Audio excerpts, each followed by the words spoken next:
So I'm seated next to one of the most beautiful, kindest moms, now I can say, that I've ever met before, Jennifer Nettles. Hello, working moms. That's right.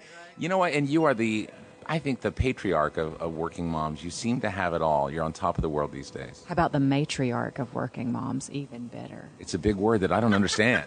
I think it means big mama. No, you ain't no big mama, because I got to tell you something. Seriously, if you see Jennifer Nettles, everyone knows that you had a little baby Magnus, which I know is the light of your soul. Yep. But I want to talk about what you have done post-birth, because you look simply amazing. Thank you. You know what? I wish there were like a silver bullet for this kind of thing that was easy, and I could say, oh, I just did this, but the old-fashioned way. Just watch what you eat, especially where carbs and sugar are concerned, and work out. It's so boring and so horrible, but, that's the only way to do it. Can I make an admission to you? Please. Well, I follow the Jennifer Nettles blog, and it boils down to 4 different things, genetics being one of them. Genetics, yes, because what you're working with before you're pregnant is also, what you're going to be working with afterwards. So, yeah, genetics, And then exercise. And exercise and nutrition and breastfeeding. Yeah, the breastfeeding is what I'm having a problem with. My milk's not come in. First of all, you have to really relax. And I do think your genetics specifically aren't going to work for that at all. But I love what you said. You said you can burn up to 500 calories per day doing that, so that you found a way to have your chocolate-covered almonds and your glass of wine a night. That's what they say anyway, so I'm going for it. I'm taking advantage of it for sure. So I saw Magnus and your husband, I guess, fewer than 2 weeks ago. For those who don't know, how long ago was the birth of Magnus? 8.5 months now. That's crazy how time has flown. I know, right? I can't even believe it. He was born December 6th, and I look at it like, oh my God, we're almost at a year. Like, we almost survived the first year already. And I'm thinking, okay, at 8.5 months, he's probably pulling himself up. Yes, he's crawling, he's pulling himself up, he's face planting because he wants to pull himself up on anything, even if it's like 2 inches high. Like, he does this crazy downward dog move, and then, his big head propels him forward. But yeah, all of that development. 2 little teeth just popped through. It looks so painful. It's hard to be a baby. I wouldn't want to be a baby again. He knows how to use them, though, right? Oh, yeah.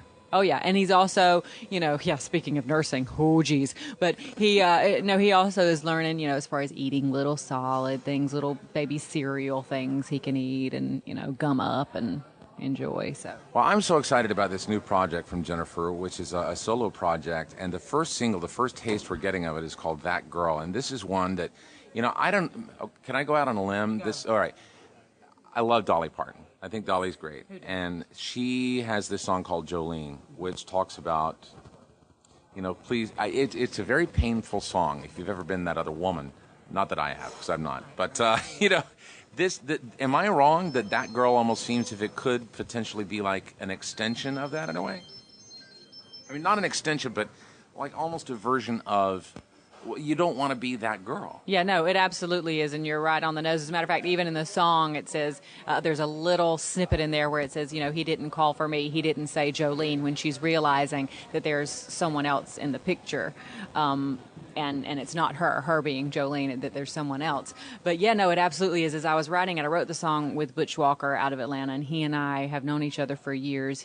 We were in the club scene together and, ran around in vans and stuff, but we had never worked together after all those years, and he had since gone on to have wonderful success with Pink and Fall Out Boy and Panic at the Disco. He just produced the latest Train record, all of those, he hadn't done too shabby for himself, Yeah. So when I started writing for this project, I said, Butch, you want to come over? We've known each other for years. We've never worked together. You want to write? And he said, absolutely. He brought over an idea for a song called That Girl. And as the first verse unfolded into the chorus, he had this idea of a woman who had been basically tricked or hoodwinked, bamboozled, if you will, yes, by a man. And she realized too late that there was someone else in the picture. But when she did, she said, oh, no, this is not going to happen. Okay, I'm going to call her and tell her that you're being that guy because I don't want to be that girl with that stigma. Well, as we were going through the writing process, I said, what, we should put in parentheses, this is the Ballad of Jolene, because everyone hears, obviously, everybody knows Dolly Parton's Jolene, and everyone hears the perspective of Dolly as the narrator in that, please don't take my man. But I thought, no one ever knows the other part of this story as far as Jolene. What if she doesn't want to take her man just because she can? So what is that about? Isn't that interesting? No one's ever gone to that place before. Yeah, you know what? I get so inspired by music anyway, and I love storytelling. So when there's a story that is that deep and that rich, it is super ripe, I think, for the inspiring of what is the full story. One of the reasons I'm really excited about this new project from Jennifer Nettles is because you talk about rich and so deep. You worked with Rubin, who is one of the producers, who, I don't know, melodically, structurally, not melodically, but sonically, let's say, he's able to go into those deep places, and he's yet worked with you, and he's taking you into those places. Yeah, no, absolutely. And he was the sole producer on this album, which clearly Rubin has such a history of working with wonderful artists, so diverse and varied, too. And he was on my bucket list. I think he's on every musician's bucket list, right, of a producer, dream producer you would want to work with. He did a great job of meeting me where I wanted this album to be sonically. I wanted it to be pure. I wanted it to be raw.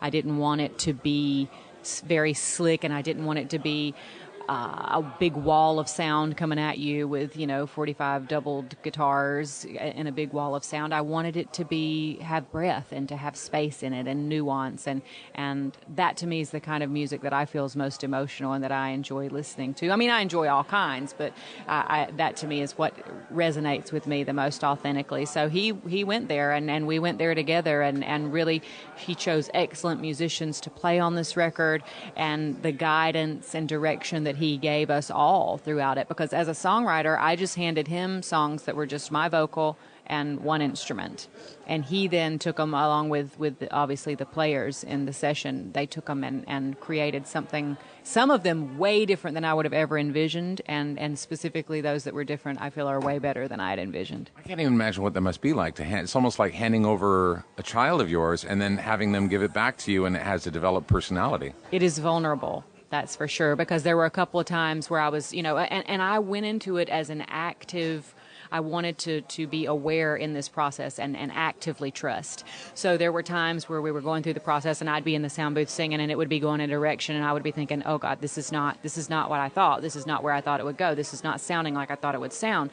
But I would go with the process as an exercise too. And I'm so glad that I did, because it ended up way better than I would have done myself. Well, I want to extend a personal thank you on behalf of all the listeners of the new NASH 94.7 FM here in New York City. The fact that you chose to come here to Hill Country Barbecue and to perform for us and to let us kind of look into this window of success of yours and what the future holds. Thank you very, very much. Listen, my pleasure, because the fact of the matter is I've sat with these songs, Blair, in writing them, in recording them, but getting the opportunity to see people hear them for the first time, that's what it's all about, and that's what's super exciting. So to be able to come here and give them a window, get people excited for the rest of the album and what it's going to sound like, and sort of give an overview of what people can expect, I love it. I love doing this. Well, we love you. Jennifer Nettles. I love you. It's a love fest here at Hill Country.